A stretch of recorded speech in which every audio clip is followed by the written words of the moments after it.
el pastor Alexis me dijo que no iba a predicar, así que tengo un poco más de tiempo para hacerlo, terminar en hora. Yo le comenté que he estado preparando hace unas cuantas semanas una meditación referida a una enseñanza que, si nosotros prestamos atención en las Escrituras, prácticamente es el apóstol Pablo el único que se ve obligado a decir ciertas cosas. Lógicamente no está en nuestro espíritu a veces decir cosas que puedan hacer sentir mal al hermano, pero el Señor a veces nos tiene que tirar la oreja, nos tiene que despertar a amonestación, porque el arrepentimiento justamente produce, hermano, ese espíritu de reconciliación para con Dios. Cuando uno está endurecido y le parece que todo está bien lo que está haciendo, como decíamos en esa alabanza que cantamos, el faraón estaba endurecido allí, se endureció el corazón del faraón y no dejó ir al pueblo de Israel. Hermano, cuando el corazón se endurece, no se da lugar a hacer la obra de Dios. Y en muchas oportunidades se vio obligado el apóstol Pablo a hablar cosas que él hubiera preferido no tener que hablarlas. Por ejemplo, con respecto a su rol como apóstol dentro de la iglesia. Un oficio, un llamado que no dependía de él, sino que le había sido encomendado. Él, como era un escogido de Dios, siempre tuvo un celo por las cosas de Dios. Y buscaba, pero no había encontrado. Buscó en la letra, buscó en la locación, buscó en Jerusalén, buscó con los teólogos, fue a aprender con Gamaliel, pero seguía sin encontrar, porque la obra transformadora es Jesucristo el que la hace, hermano. Nosotros somos meros instrumentos en las manos de Dios. El apóstol Pablo mismo, en una humildad, porque cuando vemos las características de los apóstoles en la administración, en la sanidad, aún en la resurrección de muertos, un día estaba predicando y un hermano se cayó, no habría lugar para que estuvieran todos sentados, estaba sentado por ahí en una plataforma, se cae autico y se muere el apóstol Pablo. Y dice: no se preocupen, hermano, no está muerto. Fue y oró, una fe, hermano, de proclamar las cosas aún antes que suceda, porque después que resucitó es fácil sacar bandera, decir: oh, resucitó, pero confiaba, hermano, enteramente en el poder de Dios, y que a pesar de que el enemigo allí está tratando de interferir, el Señor, hermano, tiene el control de todas las cosas. Amén. El Señor tiene el control de todas las cosas. Amén. Y en este estudio, lo que me llamó la atención, porque sin duda si yo hoy lo saco sin prepararse, más allá de que por ahí aspiro a que la mayoría conozca la Escritura, que si uno le dice un pasaje, un pedacito, un pasaje, uno lo pueda completar, sepa quién lo dijo, cuándo lo dijo, todo lo demás. Creo que en esa sintonía estamos.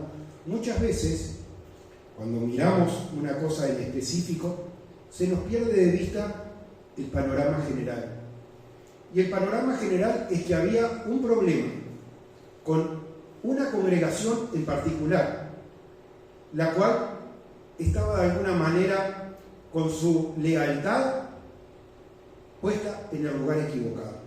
Y esa iglesia, usted lo puede estudiar, era la iglesia de Corinto.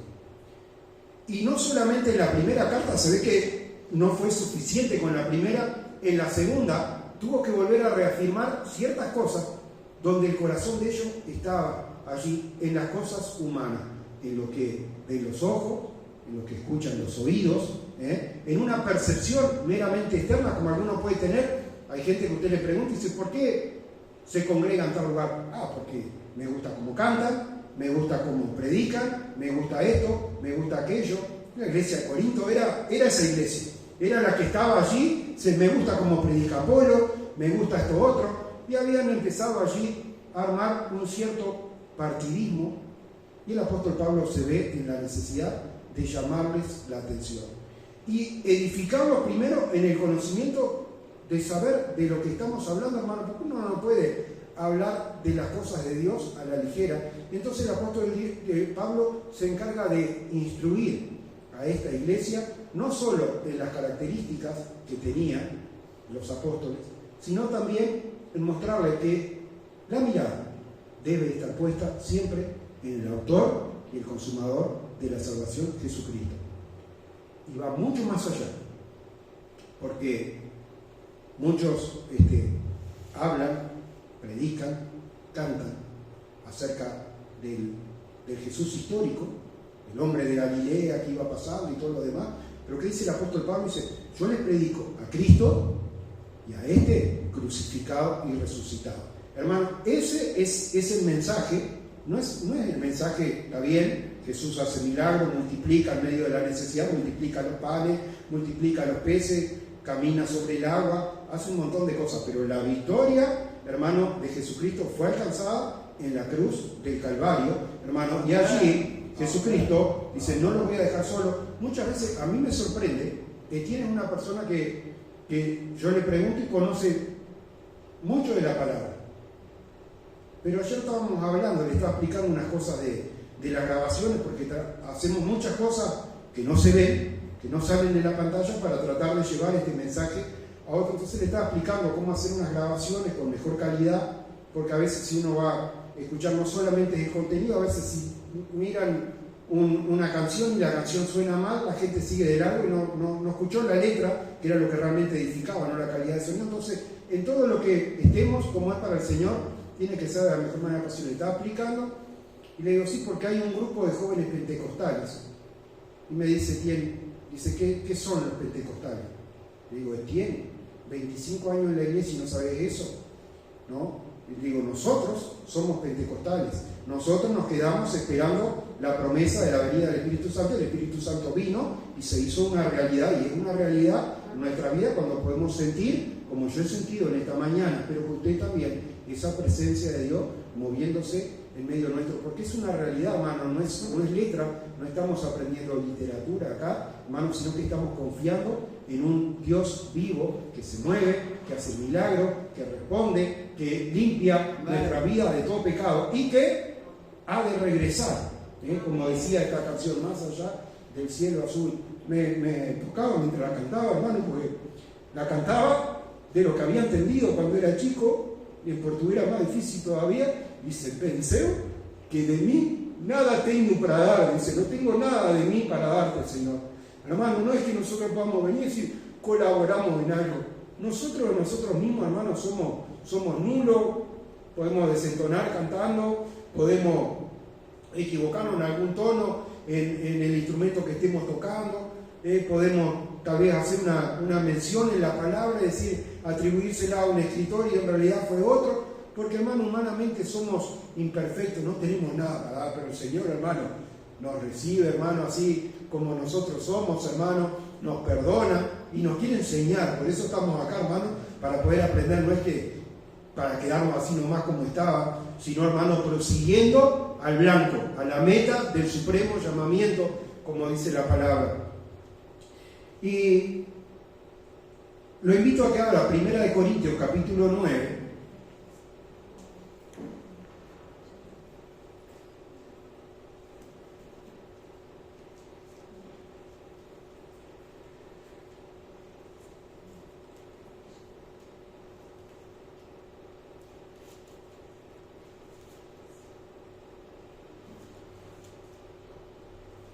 Recuerda, hermano, esta es una carta. El apóstol Pablo, primeramente, hizo diferentes viajes misioneros. El último viaje misionero fue preso allí a Roma, visitó alguna congregación que le fue permitida en el camino. Y él no dejaba las iglesias a la deriva, pasaba luego y las volvía a visitar. Pero Pablo, una característica del pastor, del apóstol, no era un pastor de iglesia. Él no se quedó radicado en un lugar y dijo, bueno, acá tengo mi rebaño, acá tengo mi pueblo, que los que quieren hagan una convención, me vengan a ver a mí. No. El apóstol iba y abría obras en diferentes lugares, ¿no? Y luego pasaba y sobreedificaba sobre aquellos hermanos, establecía autoridades en las iglesias para que esas iglesias no quedaran a la deriva, sino que hubiese quien le diese el alimento a tiempo, como la palabra de Dios enseña. Recuerde que estamos en esta carta, es primera carta a los Corintios, porque después le voy a citar también pasajes de segunda de Corintios, para que usted vea, hermano, que el problema en esta iglesia no había quedado corregido del todo. Y acá es una de estas ocasiones, el capítulo 9 de Corintios, donde el apóstol Pablo se ve forzado a pegar un tirón de oreja a los hermanos de esta congregación, ¿no? Diciéndole cosas que él hubiera preferido no decirlas, porque el hermano era una persona que iba con toda humildad allí. Él, dentro de esa humildad, nunca quiso vivir de la obra, trabajaba en las cosas humanas, pero esto no era impedimento para seguir predicando la palabra de Dios. Tenía un oficio que era hacer tiendas. Ahí conoce a un matrimonio, Priscila y Aquila, que luego terminan abriendo la iglesia, la primera iglesia que hubo, la estableció Priscila y Aquila en su casa, que estaba en Roma. Y a raíz de un edicto que había salido, habían tenido que dejar esa ciudad. Se conocen al apóstol Pablo, porque trabajaban en lo mismo, y allí, hermano, les ponen el evangelio. Y luego ellos, a su vez, discípulos, hagan discípulos. Hicieron discípulos y le enseñaron a otro. A uno que había ido a Corinto a predicar, que era Apolo, no la tenía totalmente clara, no había alcanzado todas las cosas. Y allá, estos colaboradores de Pablo, Priscila y Aquila, tomándole aparte, le expusieron más exactamente el camino de Dios.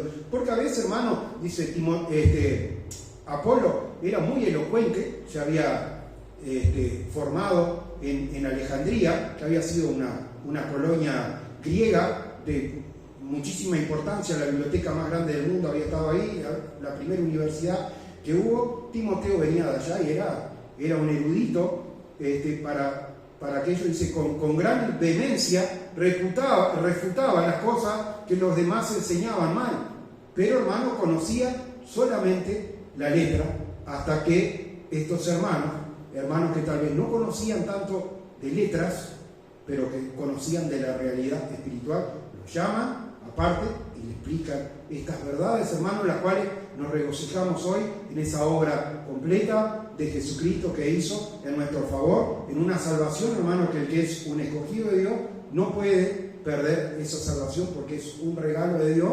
Podemos hacer como el hijo pródigo, andar por ahí en caminos de error y todo lo demás, pero el Señor, hermano, se va a poner en el camino para dirigirnos al lugar que Él quiere.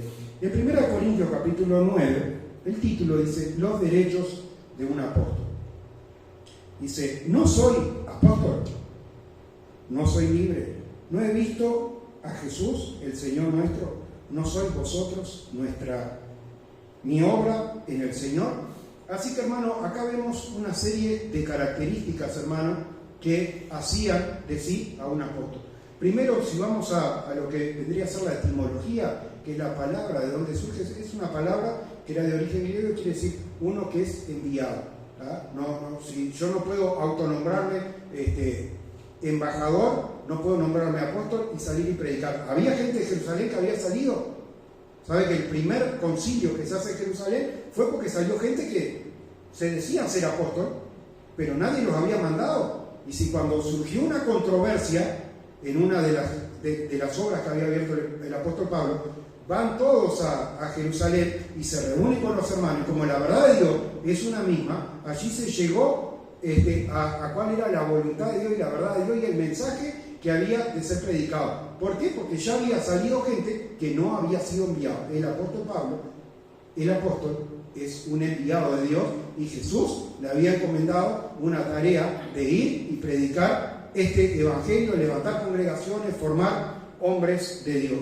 Entonces, había visto al Señor Jesús, había constituido, no una, sino muchas obras, dice, y la prueba de mi apostolado son ustedes los que se han convertido al Señor, los que han cambiado de manera de pensar, los que han cambiado. Fíjense, hermano, cuánto más difícil era la tarea que Dios le encomienda como apóstol a los gentiles, de ir y predicarle a hombres y mujeres con una cultura pagana totalmente arraigada. Hoy nos cuesta tanto, hermano, exponiendo a través de las Escrituras ciertas verdades, apartar a la gente de tradiciones de hombre Porque el Señor dice, en vano me honran enseñando como doctrina tradiciones de hombres. Hay un montón de tradiciones de hombres que están metidas en el 99% de las iglesias. Y hermano, fíjese si es difícil para nosotros lo que habrá sido predicar a esas personas que tenían un Dios para cada día de la semana y un Dios para cada cosa. Un Dios para el viento, para el sol, para el agua, para la lluvia, para la cosecha, para lo que quisiera. Pero hermano, el que es oveja de Dios, oye la voz de Dios, y así hermano se formaron estas congregaciones. Pero como el Señor sabe todas las cosas, de antemano nos dio la parábola del trigo y la cizaña. Uno vino y plantó la buena semilla y vino el enemigo atrás y de noche sembró lo que no era. Hermano, cuando el Señor venga, el Señor no se confunde, va a separar el trigo de la cizaña. Así que hermano, se ve la necesidad acá de llamarles la atención. Esta carta no es un tema que dice, bueno, al pasar le mencionó un temita que veía que había mal. Esto ya arranca en el capítulo 3 de Primera de Corintios. Si usted quiere anotar, no de vuelta hoja para no perderse, yo siempre le sugiero, traiga un lápiz, traiga una hoja y anote y después va y coteja lo que se le está instruyendo, que realmente se acorde a la voluntad de Dios, a la verdad de Dios. Primera de Corintios 3:4 dice, no sois carnales, cuando uno dice, yo soy de Apolo, y otro dice, yo soy de Pablo. Fíjese hermano, que el apóstol Pablo, que había levantado esta iglesia, podría haberse sentido celoso de que el apóstol, de que allí no era apóstol, de que Apolo estuviera allí predicando, se hubiese metido a dar la palabra en las iglesias que él había levantado, pero muy lejos de eso dice, dice, esta es la obra de Dios, que consiste en que la tarea se comparte por diferentes dones y ministraciones que el Señor está trayendo. No había una competencia. Y hermano, esa es una enseñanza que la aprendemos desde una de las primeras historias de la Biblia, y me refiero al libro de Números, capítulo 11. El pueblo de Israel, usted sabe, era un pueblo extremadamente rebelde, bellaco, siempre se quejaba por algo, al punto de decir, no estábamos mejor en Egipto, Dios lo había sacado de Egipto y estaban allá añorando los baldes de cebolla y no sé qué otra cosa, y la carne, el pan y otras cosas, y Dios, hermano, que provee allí, le daba luz en la noche con la columna de fuego, la nube de día, hermano, para aminorar la calor que el pueblo sentía, de ese calor del desierto. Hermano, estaba allí la nube que cubría al pueblo, tenían hambre, les dio pan, les dio el maná. ¿Qué es esto? Maná, pan del cielo. Les dio las codornices, les dio agua, hermano, aún en medio de la roca, porque el Señor saca de donde no hay. Y siempre seguían en un espíritu de rebeldía, en un espíritu de desconformidad, al punto que Moisés, que había sido llamado para esto, dice, ya no puedo más con este pueblo. Entonces Dios le dice, tranquilo Moisés, te voy a dar 70 colaboradores para que te ayuden. Se convócalos en el tabernáculo y dice, yo pondré mi espíritu. Dice, cuando vino el Espíritu de Dios, ¿qué pasaba? No podían parar de profetizar estos 70 varones. Porque así es la obra de Dios, hermano. El Señor tiene para todos. Hay bendición para todos. El Señor no es escaso, hermano.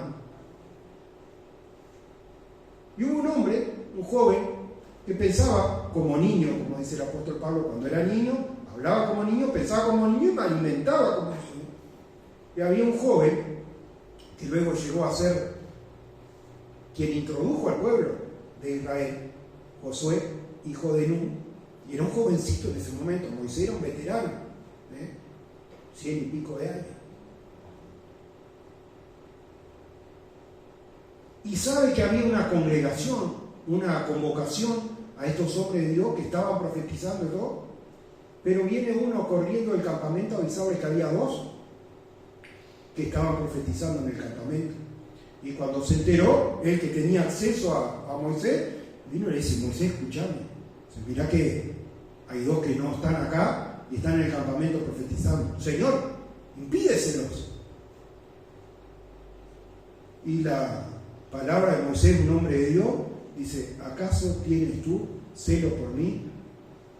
Ojalá todo el pueblo de Dios profetizara, ojalá todo el pueblo de Dios estuviera en el Espíritu, hermano. Y esas cosas son las que nos hacen crecer cuando nosotros no estamos con un celo equivocado, como tuvo Josué, queriendo sobresalir nosotros, queriendo brillar nosotros, decir: no, solo esto, hermano. La palabra de Dios, hermano, debemos compartirle cada vez que hay algo que sea de bendición. Tiene que haber una bendición, tiene que haber una edificación, tiene que haber una enseñanza para que nosotros compartamos algo. Si no, más vale, hermano, estar con la boca cerrada. Pero cuando uno tiene algo para compartir, cuando uno encuentra la perla de gran precio, hermano, vende todo lo que tiene con tal de hacerse de ese campo y alcanzar ese premio.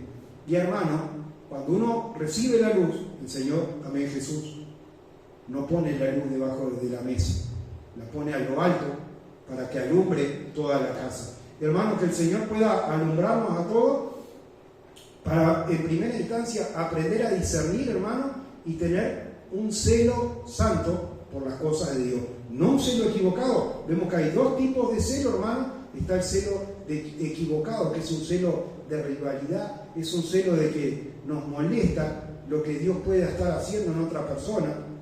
Pero hay un espíritu de hombre de Dios como Moisés, hermano, que está anhelando que ese espíritu de Dios se derrame y que toda la congregación profetice, que toda la congregación entre en el río de Dios, que toda la congregación, hermano, esté avanzando en el conocimiento, en el estudio de la palabra, en la alabanza, en la adoración.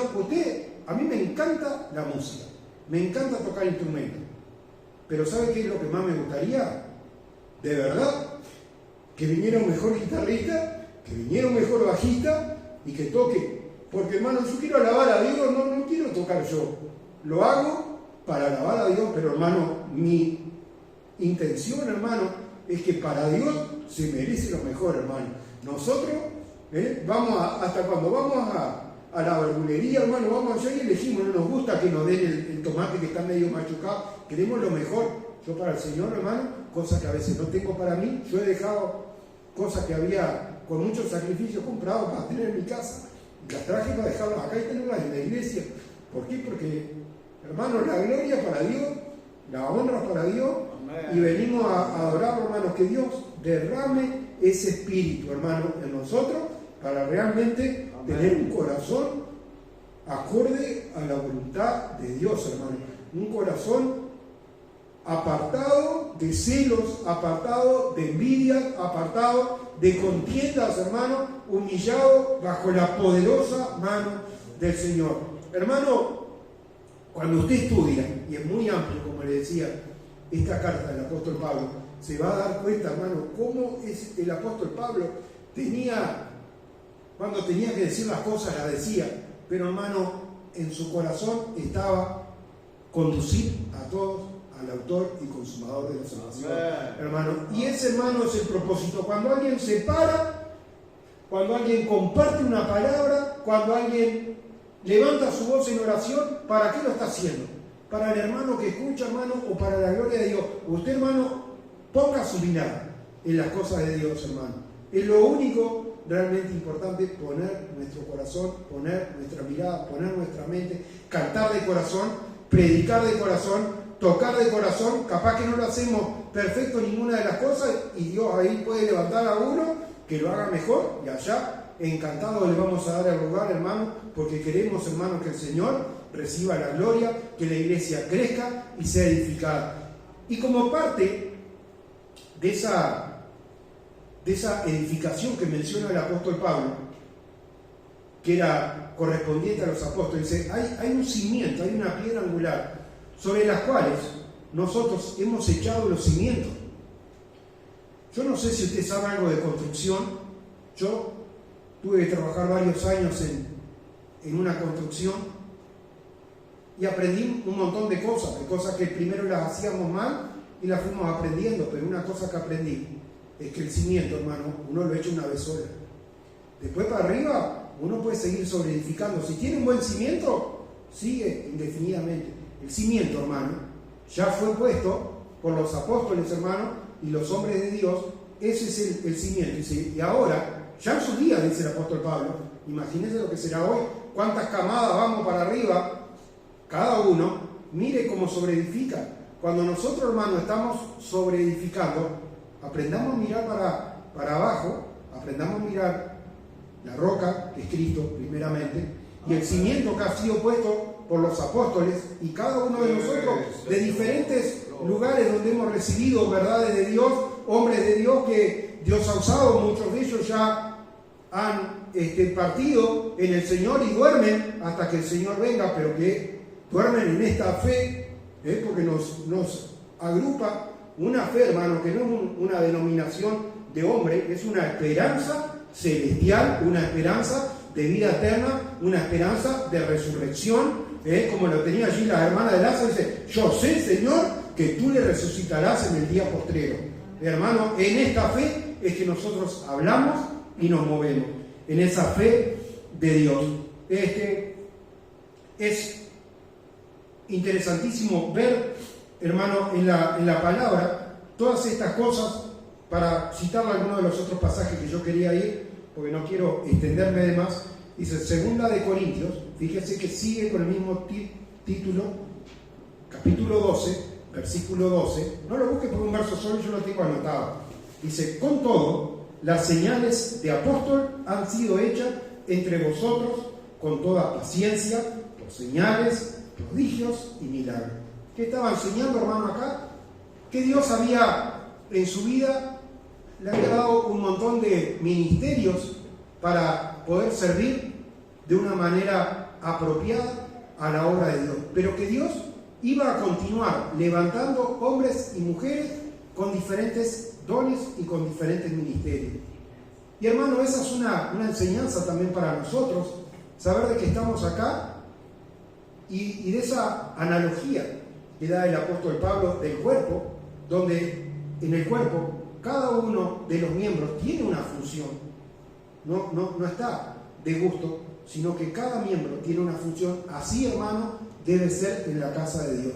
Debemos encontrar, hermano, nuestro lugar, si no es predicando, si no es alabando, si no es testificando, si no es evangelizando, de qué manera, hermano, el Señor nos ha puesto a nosotros para poder ser un instrumento útil en sus manos. El Señor, hermano, subiendo a lo alto, llevó cautiva la cautividad y dio dones a los hombres. Ahí está la parábola de los talentos.